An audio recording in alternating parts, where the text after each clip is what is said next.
Alright, ladies and gentlemen, we are here for the second round of the ARC Indy Lights Championship. And we head to Watkins Glen, a much drier Watkins Glen than we were racing at on Monday. For better or for worse, probably for better, but honestly you never know. As qualifying has just gotten underway for the Watkins Glen round here in the Indy Lights Championship. That was redundant. You have to bear with my fan in the background. It's starting to squeak a lot. But it's also like 80 degrees in this house, so it's kind of a necessary evil at the moment. I don't commentate very well when I'm sweating, so one could argue I don't commentate very well either way, but I certainly don't commentate well if I'm a hot, sweaty mess.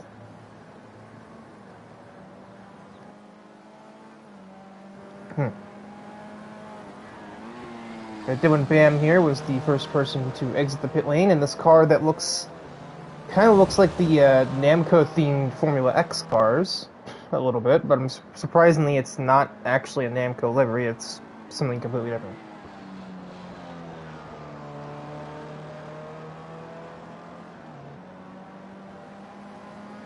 This is definitely one of those series where I'm glad to be commentating rather than racing because I can't drive these cars to save my life. Like, I don't know what it is. I know I'm not exactly a great single-seater guy, but this is just a new level of why for me. So right on board with DIVEBOMB as he attempts to set the first hot lap of the evening. Downhill braking zone into turn 1. Pretty easy to just straight up miss it, but Dylan is not going to be doing much of anything as he has looped it on exit pretty badly. Alright. Who's the second car? Seriously, who's the second car? Huh?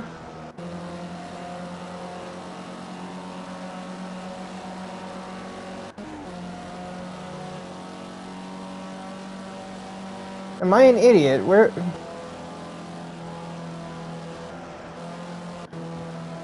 Oh, it's Julian Lozano. My God, how did I like go over this man like 8 times and not figure out that it was him who was leading this pack?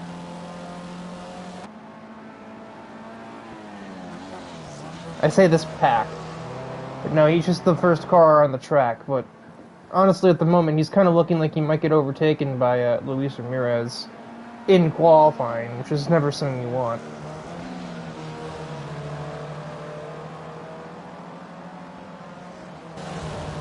It's not good for either driver, because if you're the person passing, that means that your lap has been messed with.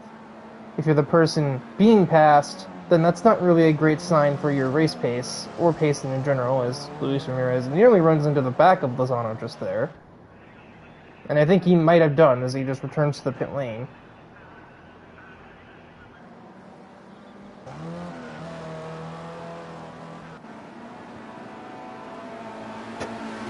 A bit of all-terrain going on over there as AJ nearly loses the car. You have to walk a fine line there between spinning out and in the grass and somehow manage to survive. He's going to just abort whatever lap he may have previously been on. The first actual laps of the session have been posted. Kyler Boggs slightly faster than minute 50.5 versus 50.8.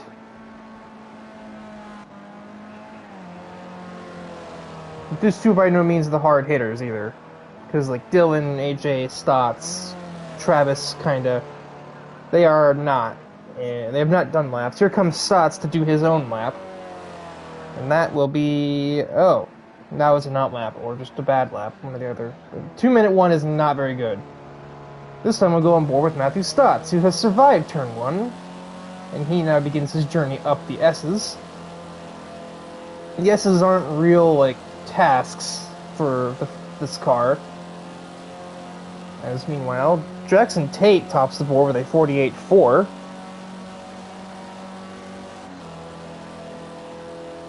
To a staggering 140 as we hit the bus stop. Little dab on the brakes and do the cha-cha slide on the steering wheel. And Stotts was forced to slow down, as I think he took a little too much racetrack there. Down the hill to the carousel, into the entrance to the boot section. And I can just kind of tell from the way that Stotts is basically sawing the logs with the steering wheel that this thing is not very stable.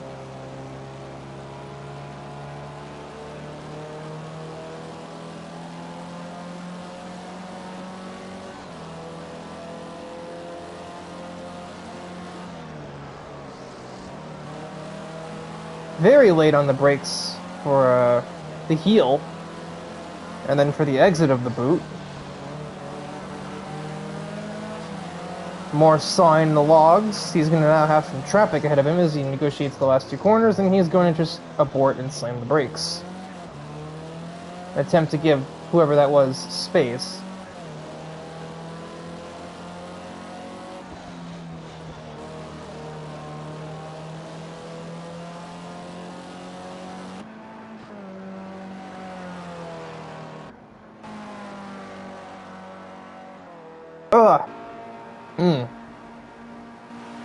Travis splits the difference with a 49.4. Never mind, there goes AJ with a 46.9, absolutely crushing all previous positioning. And I honestly thought it would be faster. Or I don't think we've seen the pole lap yet either. Yep, there it is. There's a 44.96 from Dylan Bam. That's a little more what I expected.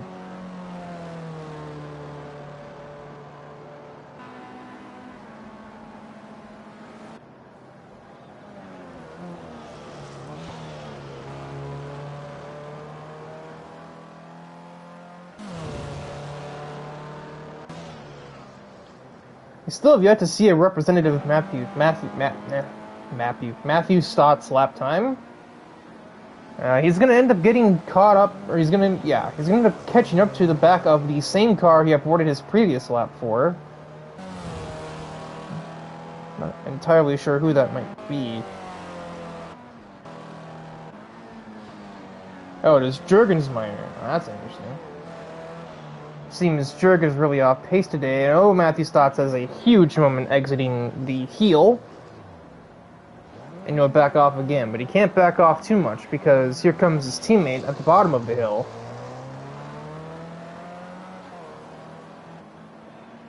Excuse me, couldn't get to the button for that one.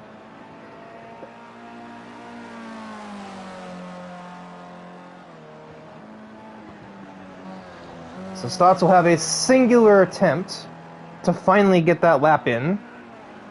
Meanwhile, here comes AJ Knickel to run his next lap. Dylan Bam not far behind. AJ finds a second.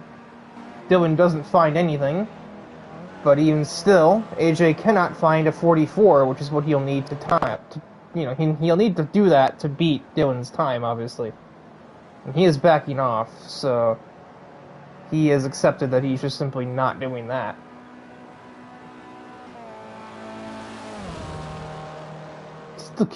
Still keeping my eye on my Irish now. My eye on Matthew Stotts. He ran a 51 in spite of slowing down.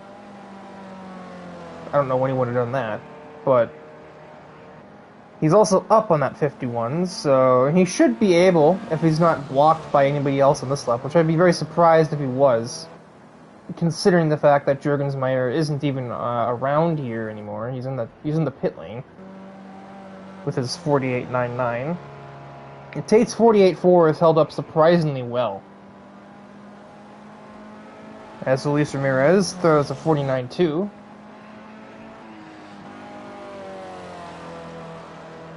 Travis is heading around the final two corners. We'll see if he can get where I thought he would, around the top 5 area.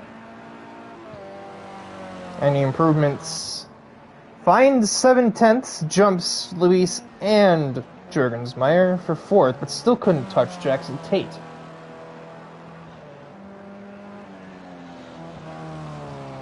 But here comes an uninhibited Matthew Stotts. He'll head out of the last turn. And what will his lap time be? That's a little more like it, a 45.9, just a tenth shy of his teammate. as Dylan Bam just flexes on the field with a 44.15 for no real reason other than because he's allowed to.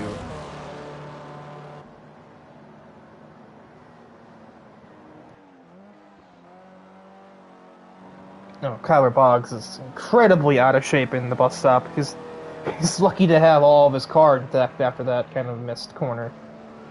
Zano improves to a 50.5, which barely, or 50.4, I read Kyler's lap time.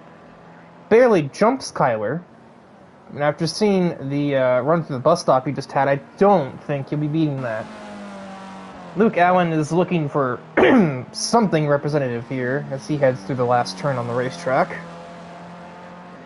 Somehow, I don't think a 56.4 is quite representative of his overall pace. And it isn't, but a 53.7 is not going to get him any higher on the board either. Ramirez finds a little bit more, gets a 48.8. Jerkensmeyer was once fourth on the leaderboards. He's now down to 7th. Oh, Jackson Tate is on the track. I didn't even notice. But he did not find an improvement, or that was not a timed lap at all. It's hard to tell. And I believe when Kyler crosses, we will end our qualifying session. Can't tell if he improved. It cuts away. He did. He found about a half a second, jumps over Julian, but no further. And there is the qualifying session for the Indy Lights race. According to the game, Watkins Glen is apparently in Great Britain. I don't think so. We are in America, but sure. I guess it used to be Britain, you know, like a few hundred years ago. Yeah, in case you weren't aware, we're racing this Grand Prix in the year 1755 now. Don't ask me.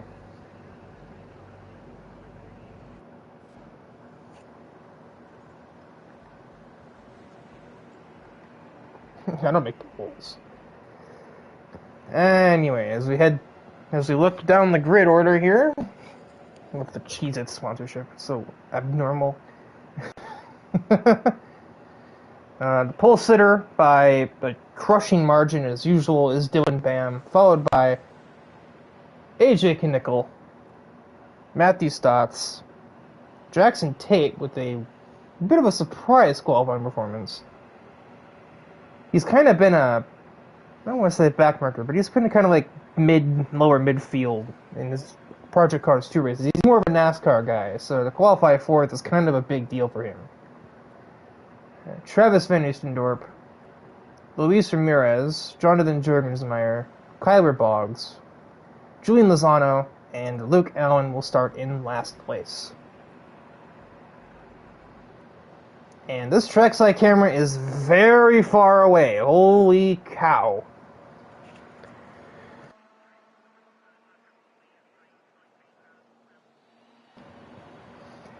I was like, my god, we're about to zoom out all the way to Lime Rock Park or something. Like, they're over there. They're up there, guys. Game.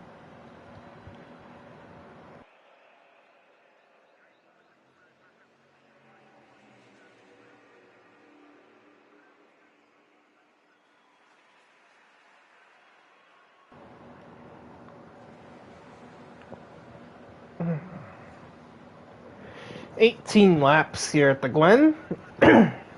No weather, no inclement weather in sight. Certainly no thunderstorms, to say the least. As there are the lights, that took a second. And we are green for the Indy Lights round 2. That's not how you say that, but oh well. Dylan and AJ dead heat heading towards T1. Dylan's going to have that crucial inside line, and get a little loose though. He's going to be swarmed by the lime green bull. He gets sent 3 wide up the S's, and he might lose both places there. Matthew Stotts to the race lead after a very opportunistic race start, but Dylan has the run heading up the hill. He's actually bump drafting him in a single-seater.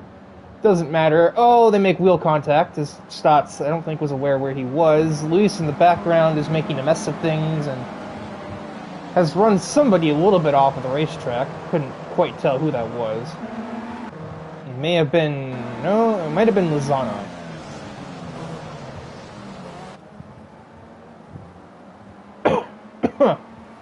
My throat's protesting. Stotts has a chance, but he can't really pursue much with it. Slipstream is going to do a little bit in these cars, but I don't really know exactly how much. Dylan keeps getting a little bit shaky off corner exits. I think our SLP 44 drivers will have to take a little bit of mental note of that. As Dylan, fast is loose. I don't think there's any better a defining characteristic of that than just looking at a lap run by Dylan Bam. He is always on the very edge of traction, and that's what lets his lap be so unbelievably fast. But also can be his own downfall, as we've seen many times before.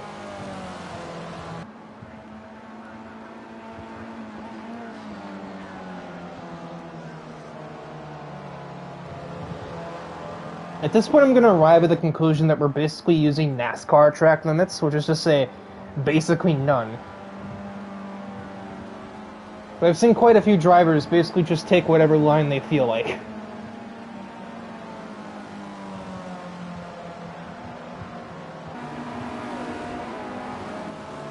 Well, we have what I thought was Kyler Boggs looking for a pass on Travis, but I think his momentum died off.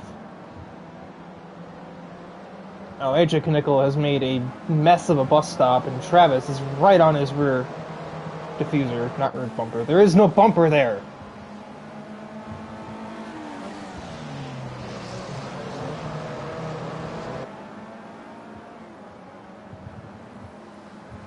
The 4 cars basically in a line heading through the boot, heading towards the toe.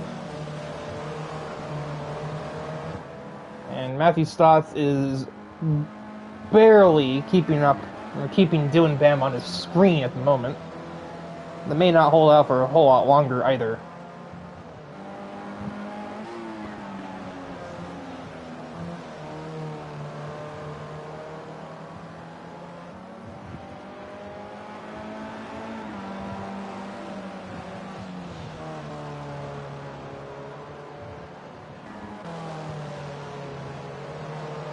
I don't know, I can't tell. Are we using track limits or not? I really can't understand.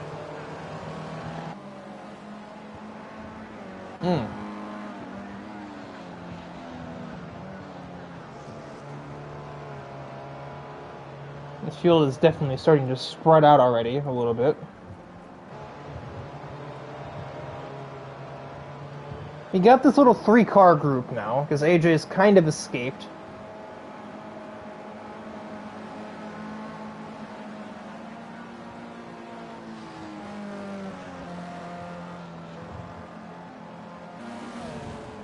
Jackson's like kind of babying it here. Not really sure what that's about.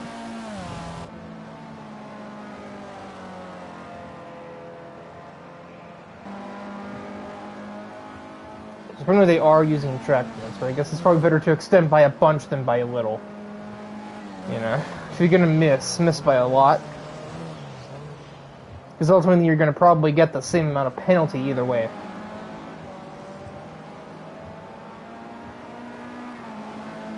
It's like the opposite of actual cheating. Or if you cheat in like other motorsports, cheat by a little in the hopes you don't get caught. You don't want to do something completely obvious.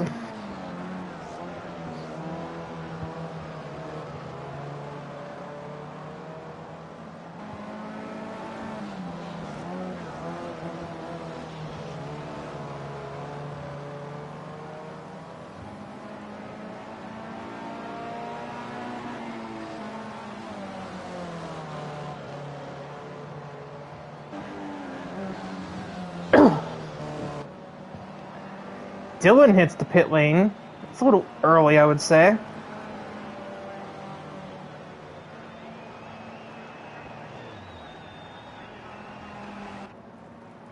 How odd. Maybe I missed something. Maybe he hit a wall. Because that's not even just mandatory. You can't serve it until the end of lap 3. That was still lap 3. So, concurrently net 1-2 for Team 44.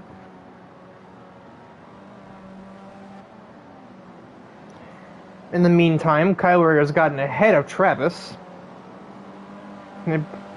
That's not quite the line through there. I saw him letting off. Yeah, I guess I see in the bottom there lap time invalidated, which kind of implies that they would have to be using track limits.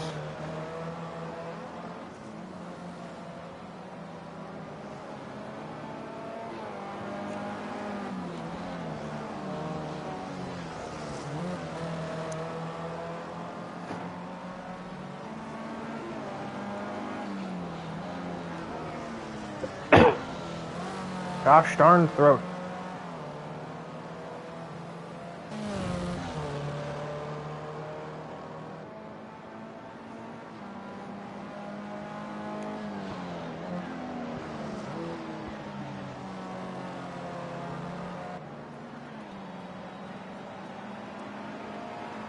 Oh, they're getting close together now.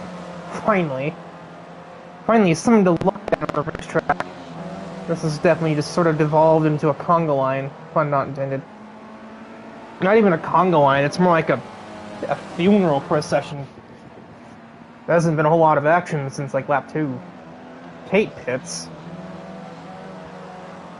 You know, that is the mandatory.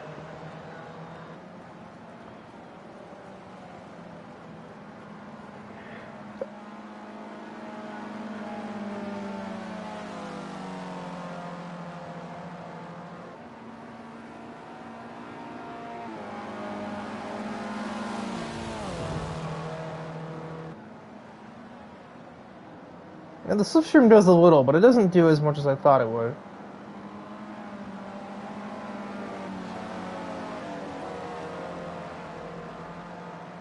Let's go on board with Travis as he attempts to maybe try and find a way to poke through Kyler's, let's say, defenses. He's not really defending per se, he's just kind of driving.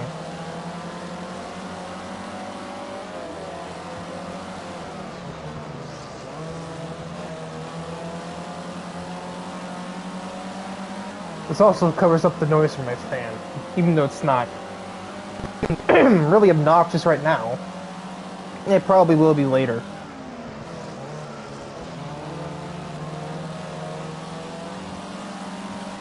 It's clearly a difference in car setup there. Travis managed to not only brake later, but also make the apex of that turn better than Kyler did ahead. And that's even in dirty air, no less.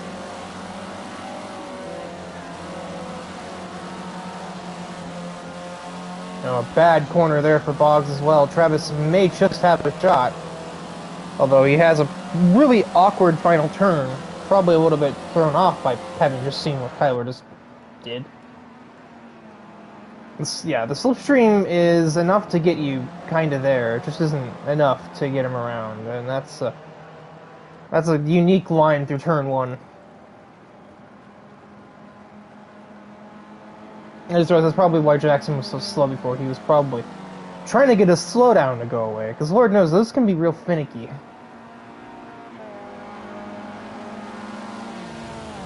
We have this ongoing, and then Jorgensmeyer is kind of keeping tabs on Luis Ramirez for 5th place, but... And then Julian and Luke are kind of near each other, but not really.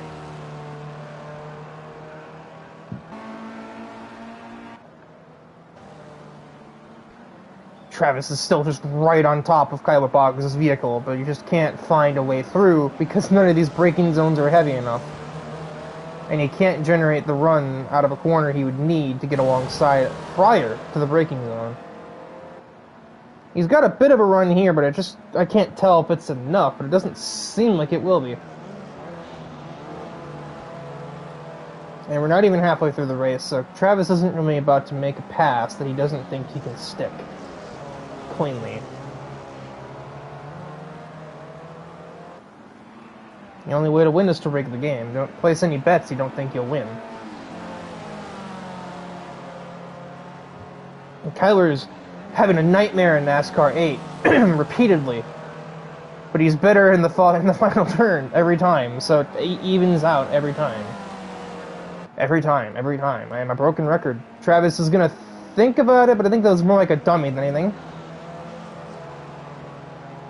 These are the only two drivers within a second of the car ahead, a second of each other on the whole racetrack, so there really isn't anywhere else to put the camera, except for on Mr. Travis,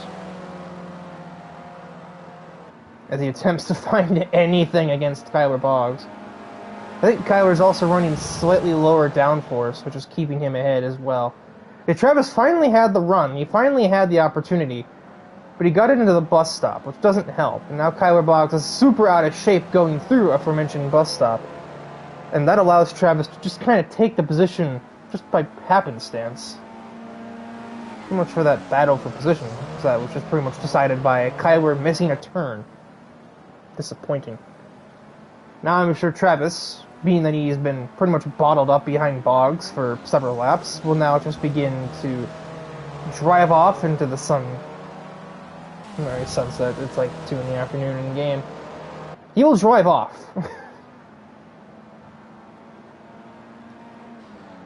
Julian makes his pit stop. Soon enough, we'll be having Dylan attempt to make his way through some parts of the field as well. Assuming that they don't pit before he gets there, which I would tend to imagine is not likely, that they will stay out long enough for him to have to pass them, because we're getting near half distance at the moment.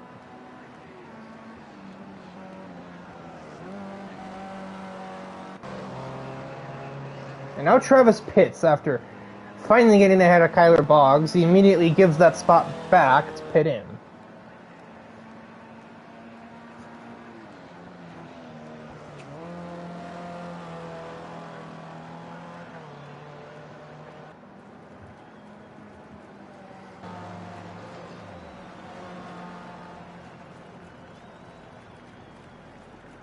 Nice tire change animation. I worked hard on that one, didn't you guys?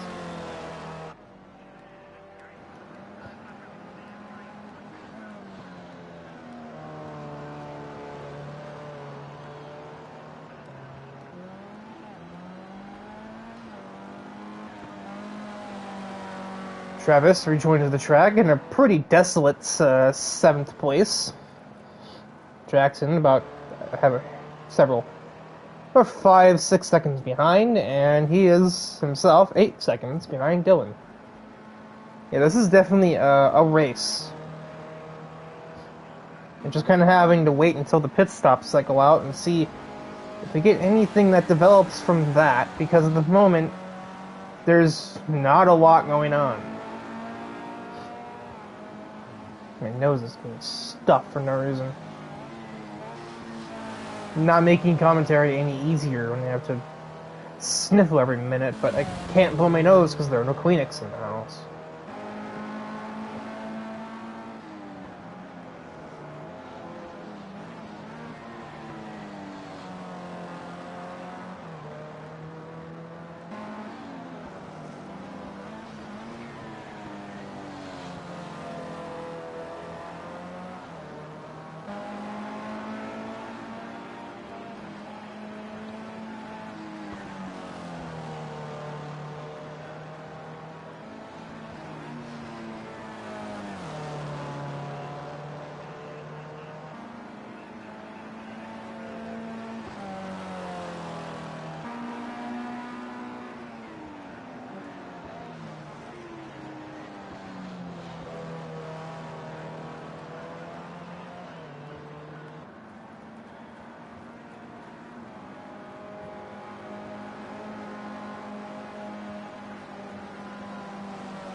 Don't show that on the screen. Don't give me hope. We might have racing here.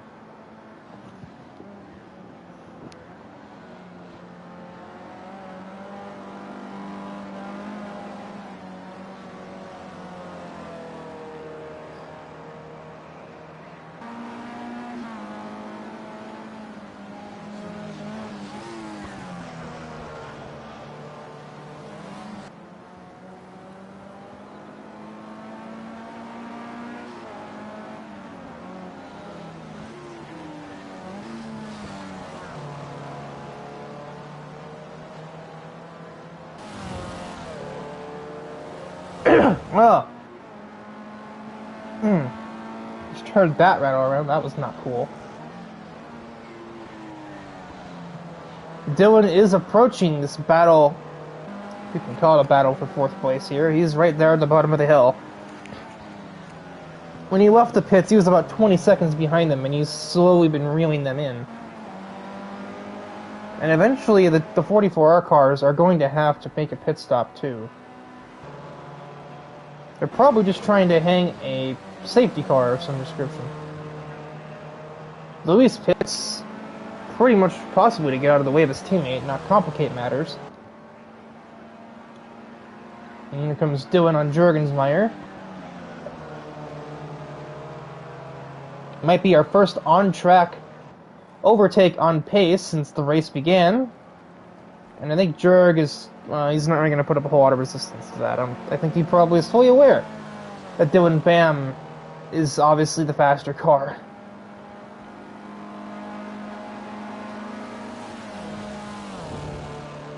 Man, everybody's got penalties. Jeez.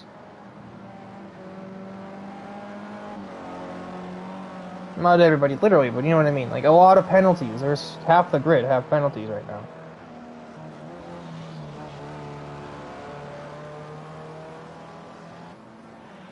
I know Matthew Stotts' luck with those, like, what the heck? Those, like, tire pressure glitches that can happen when you pit for new tires. So it doesn't surprise me that he kind of waited a bit to pit in. I'm honestly surprised he's pitting now, and his teammate follows him. So that'll put, well, assuming he doesn't also pit, that'll put Kyler Boggs in the net lead for the time being. I do believe he'll get ahead of them.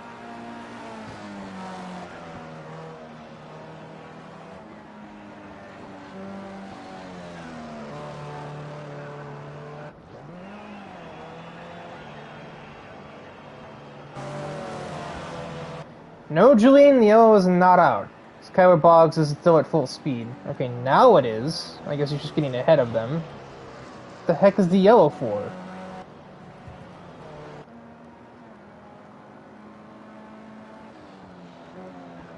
What, are you like in their party or something, Fidel?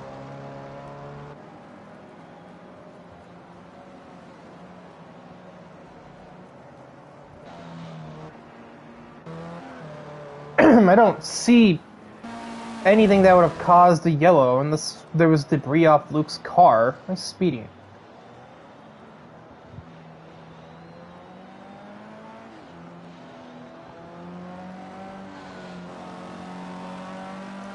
That's my only guess, is that Luke pit and that fixed his car. But there was debris before he did that somebody caught. Because that's the only car that's damaged that I can tell, so... It's funny, because then that means that by the time the caution was actually called, the debris was off the track, because the debris disappears when the car came off of pits.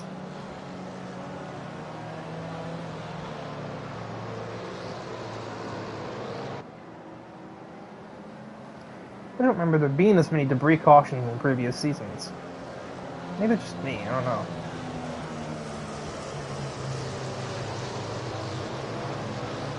But I can't remember the last Project Cars 2 race before this year that had a debris caution. But then there have been like 4 or 5 at least this year. Jackson Tate is lagged out. That's unlucky. Oh, this lets me finally blow my nose, I guess.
So we have Kyler pitting.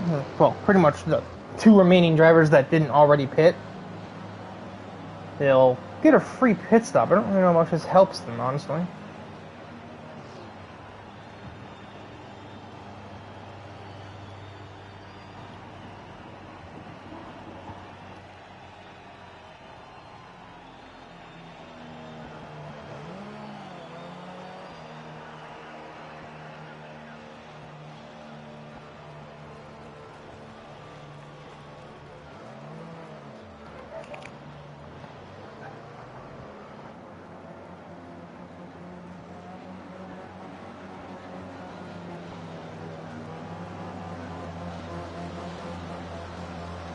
I still keep seeing that logo on the side pod of the 44-hour cars. I'm thinking it looks like my team's logo.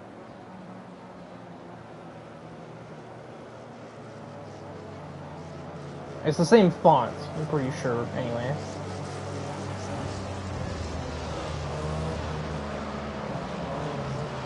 Anybody that's seen the NFR logo, it probably isn't very many people because it only runs one series. It's part-time. But the new logo kind of looks like that. Like, if you really squint your eyes.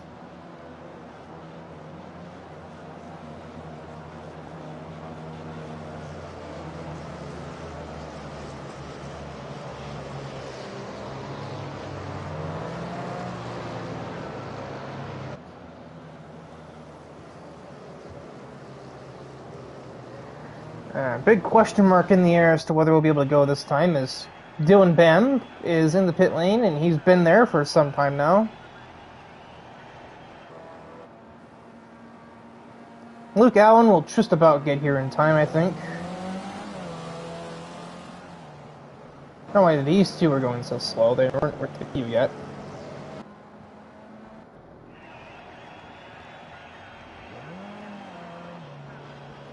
Dylan's finally on his way out of the pit lane, but oh my word, he is not going to get back around in time, I don't think. Unless we're going another lap, obviously, which I would tend to assume that's what's happening here.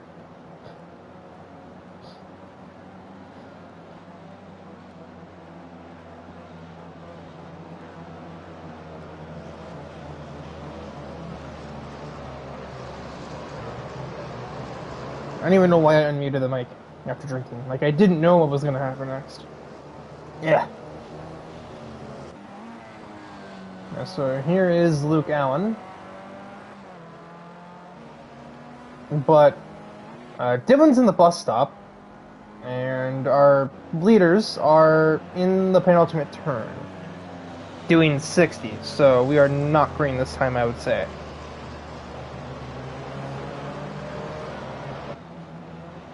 Although I'm usually wrong about that, so who honestly knows?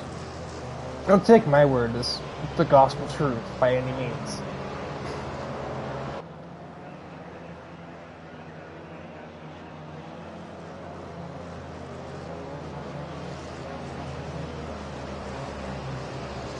No.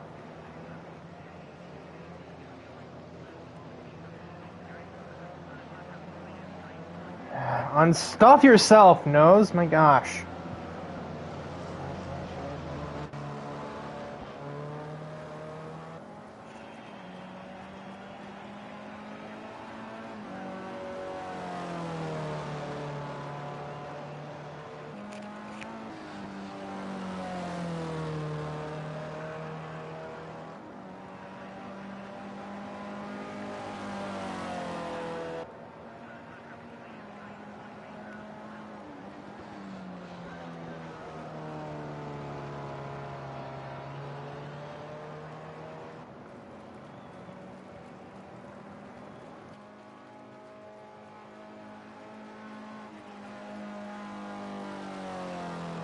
So Dylan was about to get here, and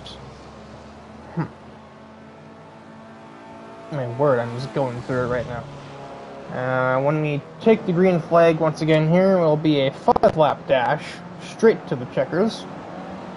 And Dylan will have to try and get as many spots as he can in basically no time at all.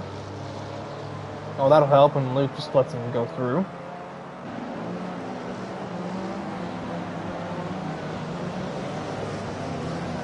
It's one less car to pass. I wonder if that's probably maybe because maybe he feels bad. Maybe Luke's debris is what Dylan hit, and that's why the safety car was called. It's possible. I'm trying to put my sleuthing glasses on, but ultimately there's not much point. Yeah, we're doubling up kind of a bit early here, I would say. We're not even in the final sector of the racetrack. I don't really know what we're doing there.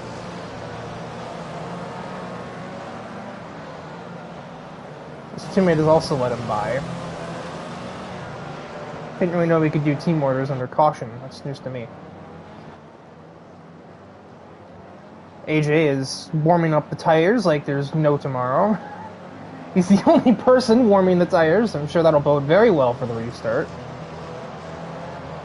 Well, it'll bode well for AJ. Not for anybody else who's not warming their tires, and will probably have that to blame when they crash into somebody, because I've been here and I've seen it.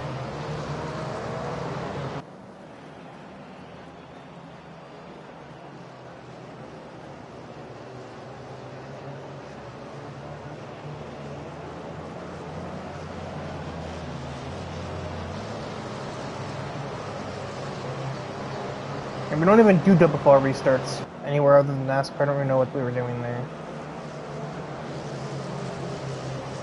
But here comes the field heading out of the final turn. Matthew Stotts isn't even doing 60 as we go green for the last 5 laps of the Indy Lights race here from Watkins Glen. Pretty much single file. We have one car in the back looking at a bit of a peekaloo on Jurgensmeyer. It's Lozano, who's kind of thinking about it, but I don't really know if he could do much. He gets quite a better run than Jurgensmeyer did, though. He might actually have a chance. Meanwhile, Dylan is being under some threat from his teammate, who just sort of backs out of that opportunity. AJ Knickel to the race lead. Yes. And Kyler Boggs tries to get third on Travis. Oh! That was quite a race instant there. Kyler had to brake late to get to Travis, which he does. It also found Stotts' side pod, who was turning in for the bus stop because Kyler wasn't there. I don't really know how to call that. But it didn't actually spin anybody out. They both kept it going, and mostly forwards. Kyler with a huge catch there. Or he does have suspension damage. It looks like he could. His wheels, I don't really know. Oh, we're under caution again. Oh, yeah, that explains it. What the heck? Julian just got put through a paper shredder. That car's in shambles. Oh, my word. What is left of this car? What happened? He's missing a left front and a right rear. How do you do that? I mean, obviously that was a flip. Luke Allen's also missing a rear tire. No, I'm blind. He's not missing a rear tire. He's missing a rear wing. And he's spun on his way back around. So, I mean, I guess you can make the connection yourself. Julian's day is over because that's not going anywhere. You're just gonna blow your engine, Julian. I don't know why I'm talking louder like that allows you to hear me, but... Alright, so scrap the 5-lap dash to the end because Julian just got put in the tornado of souls, presumably involving Luke Allen as well in some way, shape, or form.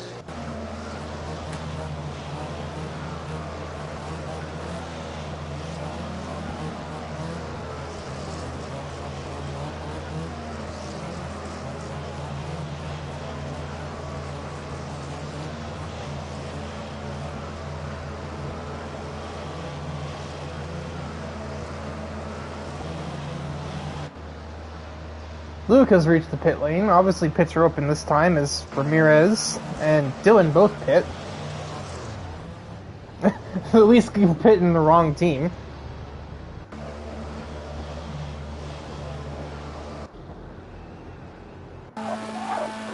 Julian still has yet to accept that his car is just simply destroyed and is not going anywhere.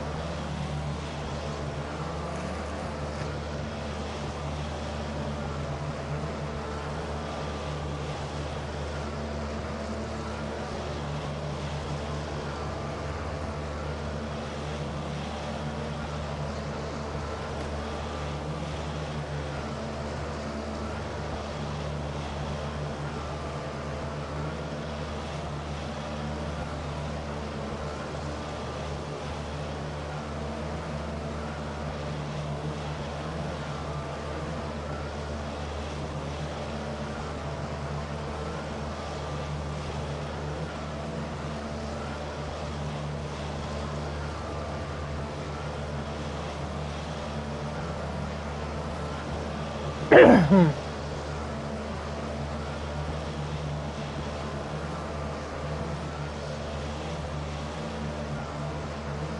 well, we're still in the pit limiter. I'm not sure why. Everybody's here except for Julian, because his car is literally unable to move.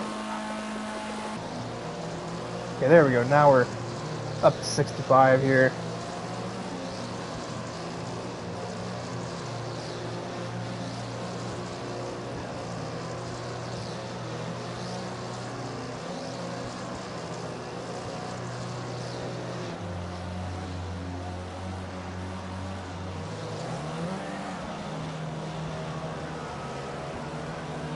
Now he finally gets the hit as the other cars are passing through.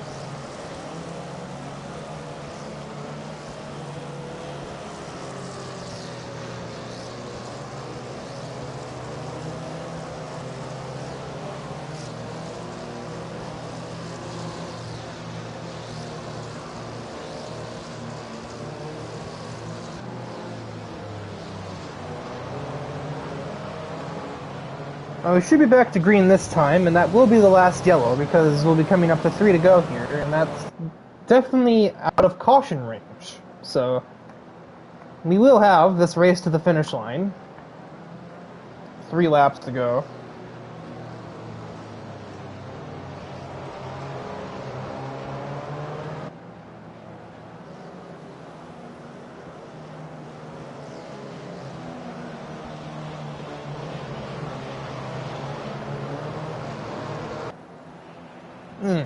My nose itches.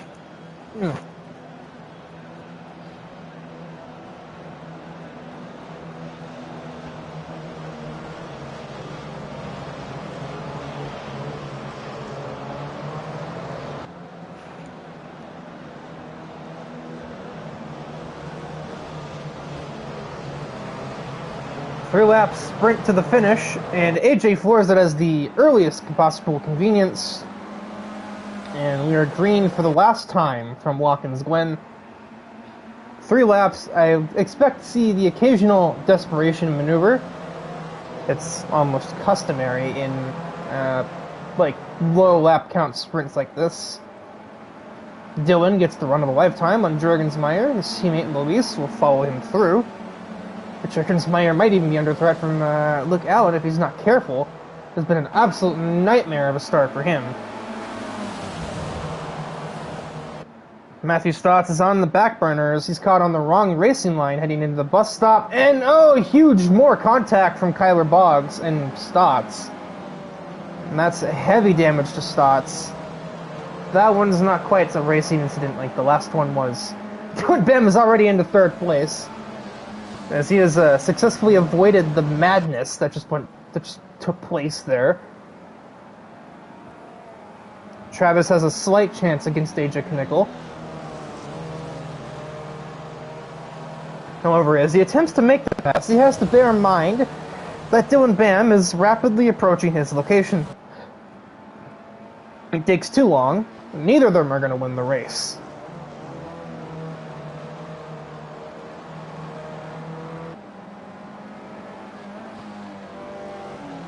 Oh. Even after blowing my nose and taking drinks, my throat is still really displeased at the current events. Obviously, my throat is a Matthew Stotts fan. That sounds kind of wrong, but my lungs are... Asthma is great, especially when you're trying to talk for sustained periods of time. Well, Travis does not have the pace to stay with DIVEBOMB. Oh, no, rather, DIVEBOMB has the pace to pass him, probably. He doesn't have the pace to stay with AJ.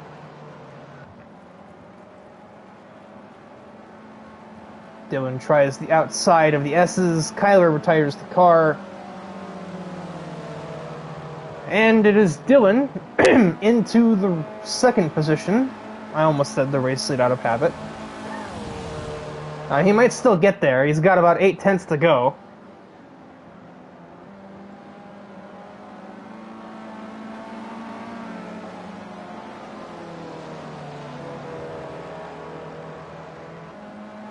And about a lap and a half to get there.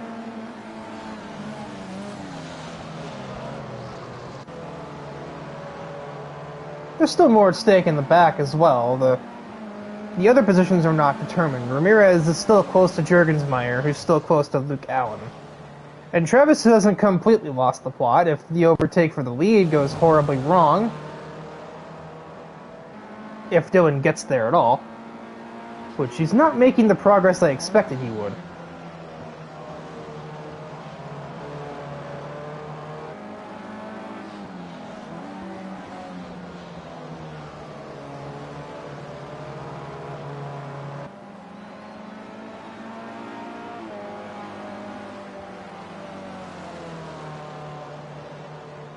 Thank God, he just took that corner flat. What on earth?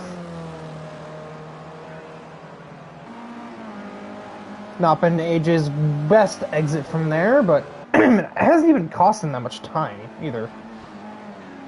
Into turn 1 for the last time. The gap is pretty much where it was at the start of the previous lap. Down to within 0.6, which means that Dylan will be getting a little bit of slipstream heading toward the bus stop, but not a whole lot, and that doesn't mean tons in this car either.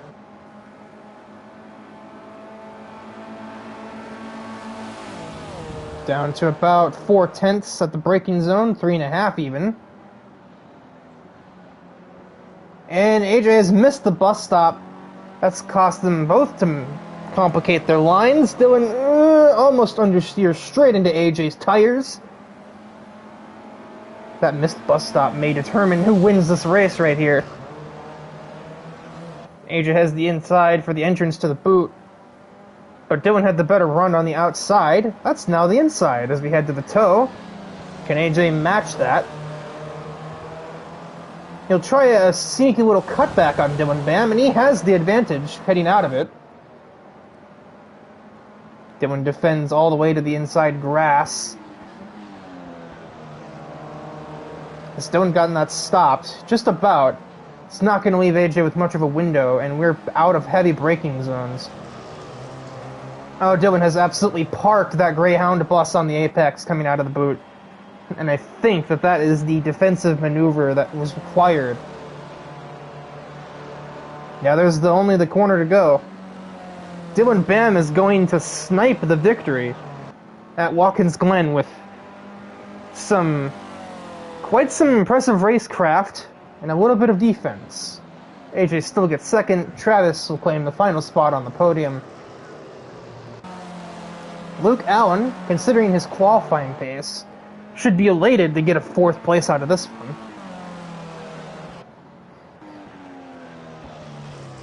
Well, 4th on track. I don't know how that penalty will work itself out. And Matthew Stott, I don't even know how he's still keeping this thing on the racetrack with no rear wing. A disappointing 7th for the driver who led several laps throughout the race, and definitely had podium pace if, you know, he had a rear wing on his car.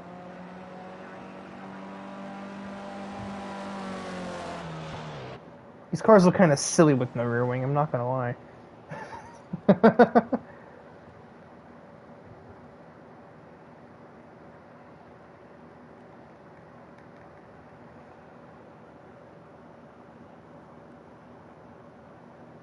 I don't even want to do podium interviews, I'm not gonna lie. I want my throat to stop being congested, but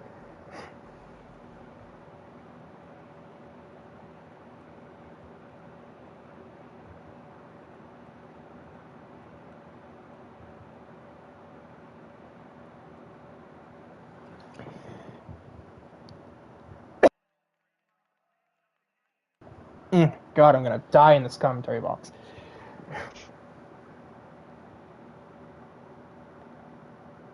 Oh my God, look at a minute penalty. What? What did that guy do? He was just in his own world. He was hanging out.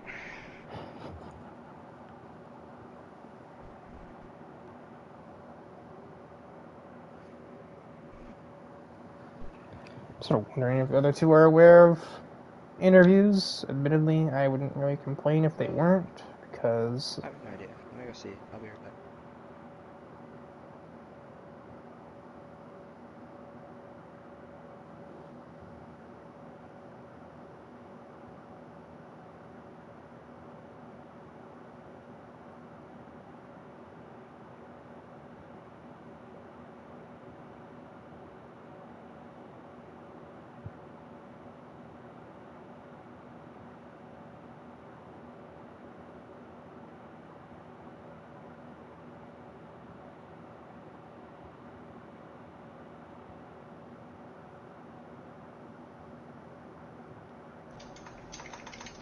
it's too late now. Never mind that.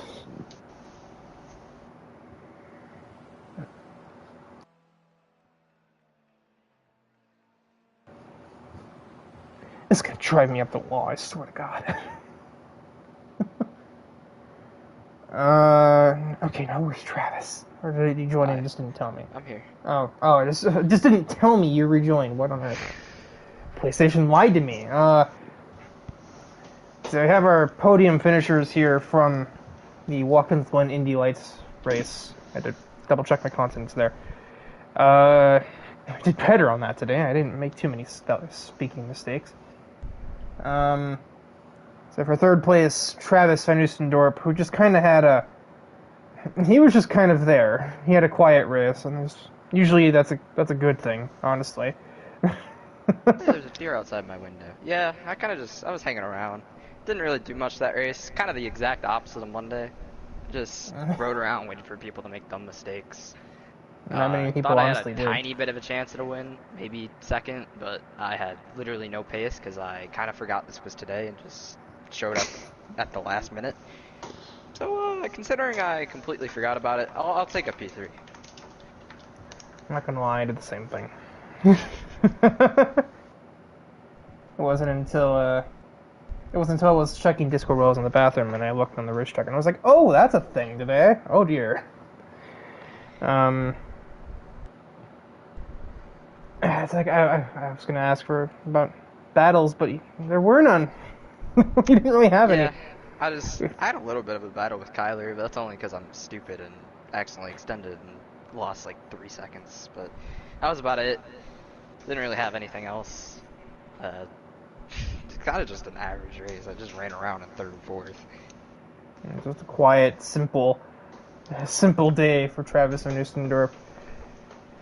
Certainly not the giddy heights of the thunderstorm domination from Monday. No, and then for second place, AJ, who also got second on Monday, I'm pretty sure. Which is kind of weird. Yeah. Mark Martin over here. No, Gabe was second. Well, I was second until I had to pit for fuel. My bad. Oh, well, second basically on pace, as in a manner of speaking. Then, I kind of know, but like for the folks at home who maybe weren't paying attention, to just kind of talk us through that. The one battle that was on the track pretty much the whole day, right at the end there with you and Bam. Yeah, so I wouldn't say that was on the track the whole day. I'll start off, honestly, by saying Stotts was... I meant that as in, like, that was the only on-track battle that happened throughout the day. Okay, well, it wasn't that bad, come on now. No, I was gonna say, first thing I'll start with is Stotts ran an amazing race and was quicker than me, had my number pretty much everywhere. And up until that contact between him and Kyler, that was I don't think I would have ended up where I did, but I mean the battle with Dylan, I would have liked to have come across in the lead, but knowing that I had 2 seconds of penalties that probably aren't going to get removed because that was kind of a conscious decision. I really expected it to go green all the way at the time, so I was like, yeah, I'll just take the 2 seconds, and then the yellow came out, of course. But I didn't really have anything for Dylan. I made a mistake in the bus stop. My what do you call them? Crosshairs, I guess, were more on Travis, especially throughout the final restart. I mean, I had that 2-second penalty, so I was just trying to make sure I was 2 seconds clear of Travis. Dylan wasn't really my race, so that's about it. It's a fun little battle. And then for our race winner himself, Dylan Bam, insert 747 jet here, wins on 3 pit stops. What was the plan on the pit stop on lap 3? Was that intended or scheduled, or was that actually Well, I guess you didn't see, but I just went too hard left into the wall right before the pits, and like, well, I guess I better pit whilst we're here. So yeah, I pit, had like 10 seconds of damage, and that was the plan behind it. So it wasn't... Well, the plan was not planned, but, and then on the final restart, was your Was your priority just kind of set on damage limitation, or did you actually think you'd get back through to the lead in 3 laps? Oh no, I was fully committed to winning this race on those final 2 restarts. Of course. I mean, I almost did it last week in IndyCar, you know. Of course I was gonna try and do it here. So the full aggressive approach it certainly helped. There was chaos in the bus stop that needed you like 3 places.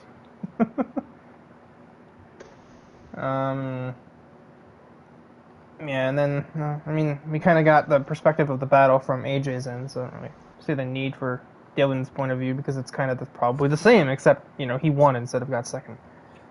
I think that's pretty much all of the interview questions I can think of, because, well, the 2 people that I would also want to interview are probably not going to want to comment on anything that would be keeping it PG at the moment, so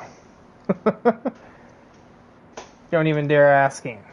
So that will kind of basically wrap it up here for Watkins Glen of the Indy Lights Championship. I do believe I can't look at the schedule because my tablet still crashes when I try to load SLP, because I love technology, but I imagine there's an IndyCar race next week, followed probably by a Porsche Super Cup. Don't know what the league's plans are for Tuesday, if that's also Project Cars related, but I kind of doubt that. Since at this point I'm like the unofficial Project Cars commentator. But, nevertheless, I'd like to thank / plug the sponsors of AutoRacingConnected. Primarily DIVEBOMB, the title sponsor of the league, who handles a lot of promotional material for the league, as well as doing articles on motorsports outside, you know, in real life. SLP, the aforementioned site that my tablet doesn't seem to like. I swear it's not on the fault of the website. It works perfectly normal if you don't have a piece of junk in your hand. It helps ARC organize itself. It helps other leagues organize themselves. Scheduling, recruiting, points tracking, etc. Burning Rubber Podcast sponsors the league. They are a NASCAR-based podcast that interviews some of the up-and-coming talents over there on that end of motorsports. There is James McAdam for allowing ARC to use his screenshots and in-game photography for promotional material. And finally, AJ Canickle Design, that I have committed to memory what the name of that actually is, which handles all of the social media overlays on the ARC social media pages.